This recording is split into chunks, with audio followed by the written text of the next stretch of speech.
Tres. Buenas tardes, mi nombre es Brenda Irene Chong, estudiante de la carrera de Derecho. Mi matrícula es MX004112. En la materia de relaciones colectivas de trabajo, vamos a ver qué es el trabajo. Es una actividad humana que se lleva a cabo mediante un contrato entre la empresa y el empleado.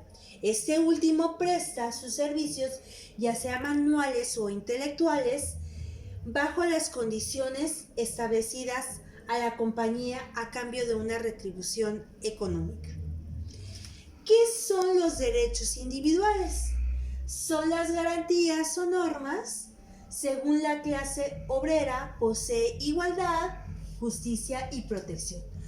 Todos los trabajadores deben de gozar de estos beneficios, sin importar raza, origen, etnia, sexo o religión. En el artículo 123 de la Constitución Política de los Estados Unidos Mexicanos fueron estipulados estos derechos de manera muy general.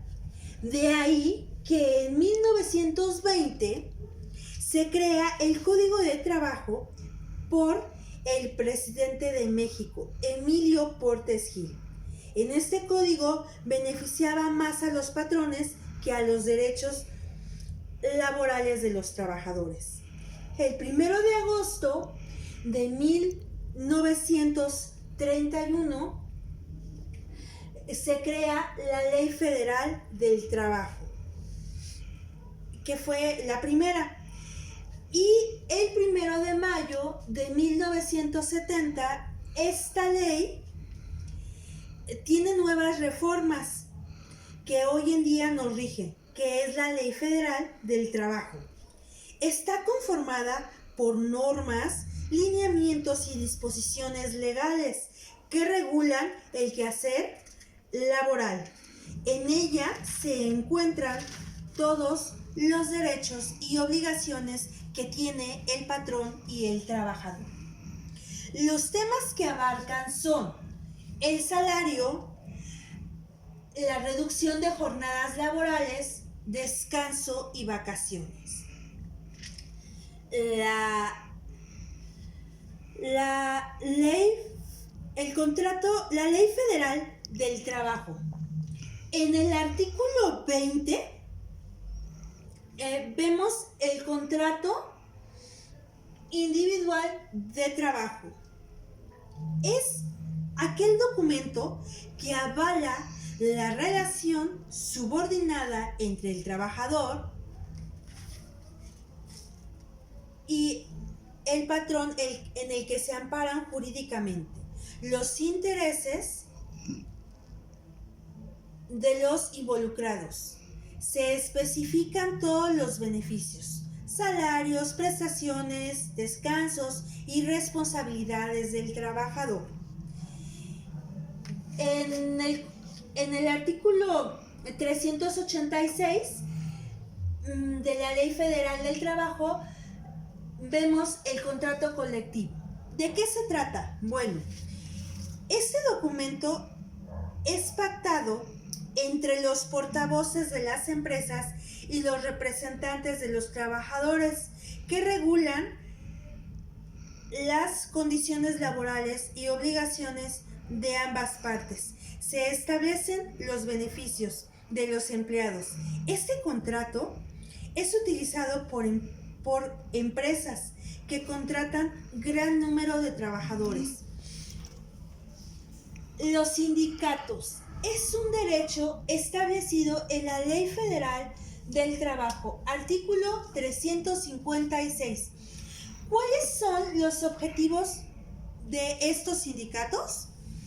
Bueno, son cuidar que los estatutos de la Ley Federal del Trabajo se cumplan, llevar los casos legales de los afiliados, apoyar a los afiliados económicamente y socialmente, velar por la seguridad de los afiliados durante sus jornadas laborales.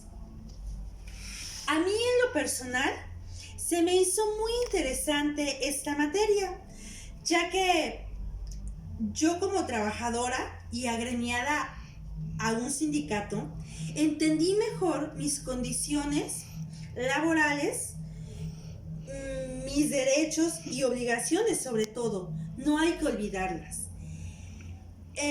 También ha sido una lucha desde hace más de un siglo por tener condiciones laborales, ya que anteriormente no existían, y que ha sido una lucha constante. Yo tengo aproximadamente 20 años laborando para el gobierno de la Ciudad de México.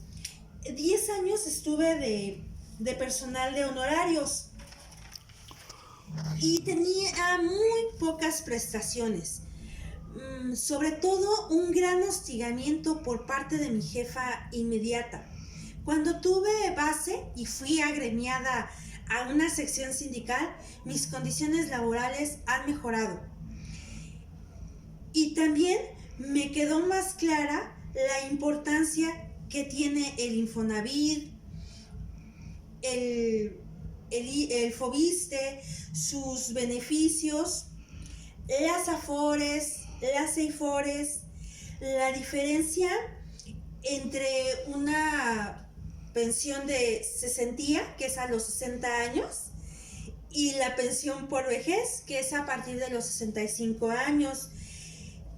Y también